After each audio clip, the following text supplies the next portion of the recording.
SWTV tombola bilenge ya Congo. Merci Nabino Nyonso oyo bozuli bako kolanda sur émission Nabino tango ya bilenge na ebi ko boze belo bozaka abonné na chaîne Nabino SWTV Congo ya bilenge quand na yebisa Nabino ke Congo ezaka ya bilenge. Na tina émission lelo ezali ke non tozo bela mingi arrestation illégale to arbitraire ya bandeko ya mouvement citoyen vigilant. Pour la fois passée tozala ki na moko ya bandeko wana Peter Bakajika aki ko expliquer biso pe kolobela biso pour na lancement ya campagne de sensibilisation et ezala ki dénommé Congolais koteka kibomoto na yote pour na nzala. La bandeko wana na minito baza na kati ya kasho pe kuna na parquet ya Kalamu. Biso nyonso toyebi ke non mouvement citoyen vigilant et aussi comme makala batu ko la sortie officielle de bongo kala mingi te il y a même pas ce qui 2 semaines passées. Mais là on voyait simplement que non bango nyonso elongo na Gloria bazali na kati ya kasho bongo kuna na ngambu ya parquet ya Kalamu na tina nini na tina ya campagne de sensibilisation basalaki pona koyebisa population congolaise que non ba voter utile ko voter utile koloba nini ko voter muto te akopesa yo polo apesi yo loso apesi 3000 francs aya sombi vona pour akimia keite bango bani ko la population congolaise que non bazala vigilant ko voter utile o voter puis que muto na ko voter un jour ko bongsela biso mo eloko mo boye so pa ki na parlement kuna ko lobela makambo etali droit ya population na yango na tina wana do moni bakanki bandeko na biso tobi bien que bana bazala mo be bilenge mais o nga na yebi te soki eza point de vue nanga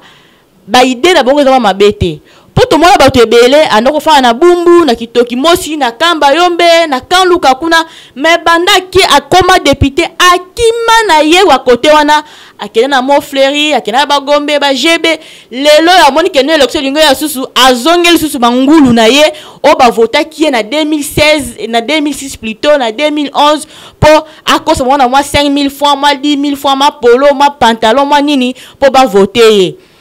na tina nango nde bandeko ya mouvement citoyen vigilant bango pe ba yebisi population ke non tout eza subongo te population a fongola miso ndenge nini a voter muto amoni ke non akosala eloko e kosala eloko te ko bachela bango pont achela kocha bango courant te wa koza molobeli bango na parlement ya solo selon moi na mboka Frank Bamping wazali moko ya echa alobi ke non tata Raphaël etondaki nango mais pona ye amoni ke non etondaki parce que population nzala tellement leki choix exactement soit va na ndako raté moi 3000 francs moi 10000 francs et si matin c'est bien qui n'est qu'à participer mais à peine de moi 2000 francs moi 10000 francs moi 3000 francs et son temps ba moi mapa moi mikate ça la rappelle moi bien SWTV kondola boyebi ya bilenge ya Congo non tuna na gouvernement na biso activisme ezali lisumu to ezali infraction parce que et comment bakoma kolanda ba activiste ko kanga bango ko biso tozoya te pona ko bundisa pouvoir biso tozana pona changement depuis mercredi bakangi bandeko na biso ya mouvement citoyen Vici donc Gloria Senga na 17 autres militants bakangi bango pona nini bakanga bango bazo reprocher bango parce que bandaki ko sensibiliser population bateka kibomoto na bango te pona nzala to pe pona mbongo est-ce que ceux qui mutabimi na nzela zo sensibiliser batu po mutateka kibomoto na ete pona mbongo nde infraction yango wana donc eloko zo lekila biso bazo kanga ba activiste bazo kanga ba défenseur à droit de l'homme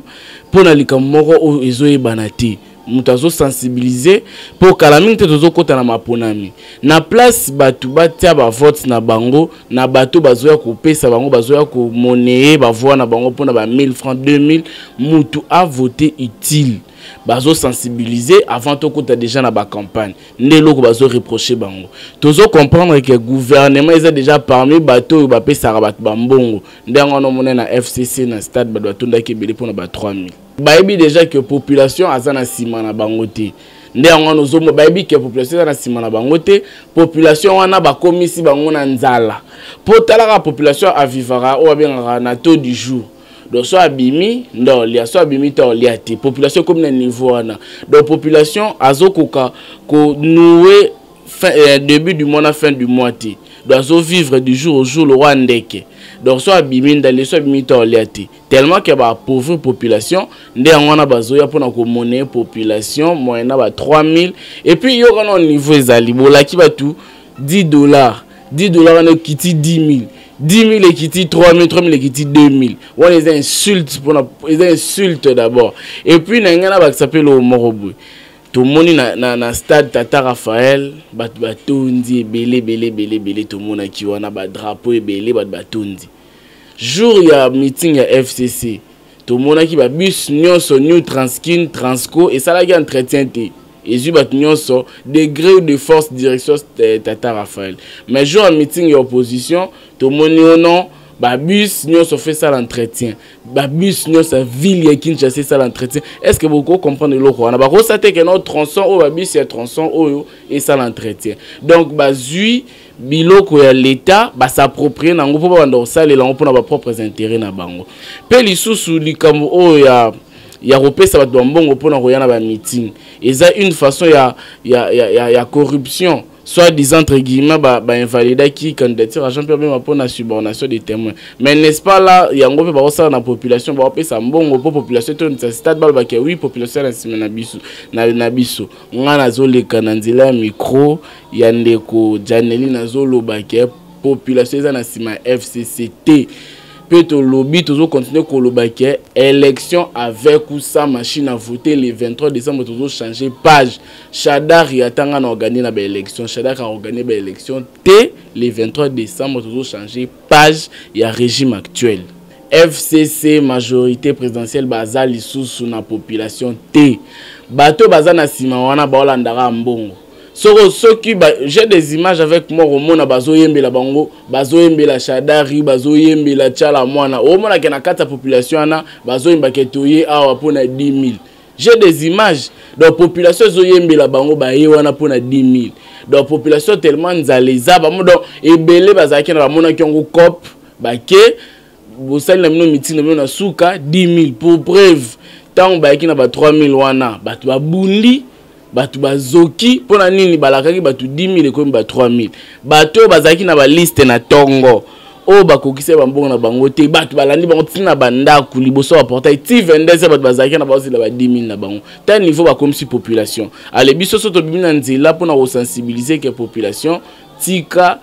côté kabomoto na pona mbongo nde infraction to sali constitution et le biso dans un régime d'information et non d'autorisation ce qu'il faut te informer c'est que yo pour ça la faut informer yo pour ça la faut donc biso photo document ba lettre to biso no photo bando kende kokutana kimbuta or ce n'est pas le cas donc to go ça la action mo reza spontanée pour na intérêt général peut-être la communauté na biso soit la localité na biso kokangama na bango c'est vrai ba journaliste topé baninga o baza contre bango bakolo ba ke non bazo luka buzz na luka buzz poto ça na buzz nini parce que tant ozo kangama wana ozo kangama nde na ndenga solo oza pena na kasho po depuis baza na kasho donc non ba bimité donc o luka buzz na kangama na ndenga nini ba c'est vrai bazaki na lusha moi ba makambo ezo leka na se a lusha wana ezo leze baninga mususu nde wana ba se retirer mais pour na intérêt baza nango topé pona posa na bolingo bazana mpona mboka nde ba se constituer basali vigilance citoyenne c'est vrai ba to ça la sortie na bango calamité ba kiti na terrain parce que to comme to RDC za na virage moko historique c'est le dernier virage donc ceux qui ont lali na minute en tout cas bossa no RDC. Pour l'instant, tout le monde a les yeux braqués sur la RDC. Donc, s'il faut marquer l'histoire, c'est maintenant ou jamais. Parce que tout ça, déjà, dans un changement à régime. Régime, ils ont déjà régime aux abois, ils ont régime au finissant. Donc, tout ça, na virage, donc, on a un décisif et puis historique. S'il faut marquer l'histoire maintenant, c'est maintenant ou jamais. Donc, on a même Lumumba. Donc, à sortir, rien que dans un moment où il fallait sortir, alors il faut sortir. Sotali même ata bato no so marquer ba histoire na bango c'est tant que toza na lecture moko politique ya makasi omoni que il faut déjà qu'au 7 ans pour o marqué histoire na yo ndenge na moni mabete ndenge visi bazaki na terrain parce que même biso pende toza na kati ya ko élaborer ba stratégie ndenge ni tozo tendre vers virage o yasuka nanga na Kabila qui est le 23 décembre élection salama to na posa dialogue te toza na posa rapport ya ba élection te to lobby le 23 décembre élection le 23 décembre. Donc, ce que l'élection salamité le 23 décembre, donc, ils ont la benda bika, kima baotika banda quoi. Message nanga ya suka, ils ont que Congolais, Téléma, Luka, o se réapproprier na mboka na yo. Mboka na yo eza Congo, mboka no eza Canada te, mboka no eza États-Unis te, bato ba obeta ba développer na habité bazo kima, ba kima nde passe ya Kabila. Mais so bokimi me Kabila ozwa bengi bande wonene so atika na ba Tanzanie kuna na ba Burundi na ba Rwanda nde ba donc Congo ekoma na ya Rwanda. Or Congo eza biso to botama awa na Congo. To Téléma to bunda pona mboka to Téléma so toza ensemble unis to mo ke Kabila wakende. Pour preuve Kabila boye da ko déposer candidature, cela veut dire que Kabila obanga biso. Mais bino mo boko mo lembisa. Alors na osenga na biso to continuer na ba pression. Tout continue la pression, élection le 23 décembre. D'ailleurs, pour la machine à voter, nazolo babebo kanga bien. Ba bulletin wana oyo photo code ça na machine à voter wana. Tozo ngoto comme ba numéro ba candidat to introduire na urne. To recela ba bulletin wana le roi ba bulletin papier, machine à voter wana to recela ngoté. Mais élection le 23 décembre et ko sala ma Shadara ko gagner élection T FCC to rota ba union solibanda. Toujours changer histoire ya mboka Kabila na batnenyo so à la porte pour il faut répondre na ba crime ça sala. Donc le 23 décembre congolais zoa conscience na yo côté ka kibomoto na yo te likolo ya nzala zoa conscience kende na bureau ya vote voter candidat o azali utile ozomona kazo aspirer na changement ceux qui ozo voter ba candidat o bazo ya pour continuité ya nini to mona continuité ya tabanzela banze isa obeba mbongo ba dépenser na meeting fallait ba futa ba fonctionnaire mbongo ba dépenser na meeting fallait ba futa ba enseignant mais ba jongo ba dépenser na meeting pour le mo ya tinati. Alors continuité wana nde oyo ya ko pesa lisusu voir au mona ke to kolongwa de 2006 2011 passe so bakisama du jour au jour. Alors ça là effort voter utile continuer ko résister au mona ke mboke ko changer ceux qui botika ke oh bango babunda biso to lala to biso to sailo muso mona ke to continuer na passe au continuer aka ko lelande to continuer pe obeta développer est-ce qu'en États-Unis ba beta pe développer pe ba yakin. Or à l'époque wana ba banda ko yo tanga na ba unikin na biso ba banda ko yo zo ba soin mais aujourd'hui ce n'est pas le cas. Or RDC za mboka moko eza regorgé na ba richesse moko o ke les loso qui to tie sérieux to za la premier état du colère ya ba état nyoso ya monde. SWTV tombola bilenge ya Congo. Merci na bino ba abonné na biso ya SWTV Congo ya bilenge na to ba non moi na mkia beta kamunda mikolo pe babini Congo eza kaka ya bilenge. Nebi ko bozaki belé o bolanga ke mission na bino tango ya bilenge. Na pesi merci mingi na ndeko Voldi o asungaki nga na caméra pe o azali réalisateur nanga na bosani pété maman déjà na biso Janeli Kaluji o lo azalaka mingi wana kaka pona ko soutenir biso po makamno se le kamalamu na bosani pété des commentaires oyo asali ke no bino ko mona ngana koma epa na bino ndeko Eli Bashala na bosani pété bana poto mingi ya bana Ottawa wana nazomona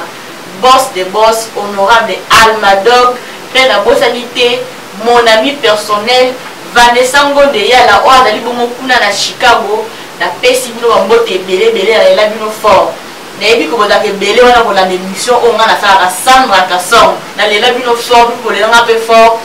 bona na émission la biso bo s'abonner na sepela mingi so bo kompela ba abonner ya biso pour na biki boze belé mais ba msumo ba s'abonner na to bazala ka tala émission moi nini mais mingi na sepela so ki bo s'abonner ngana bino to temi ko ya na bino mingi botikala malamu. SWTV ya bilenge pe pona bilenge ya Congo.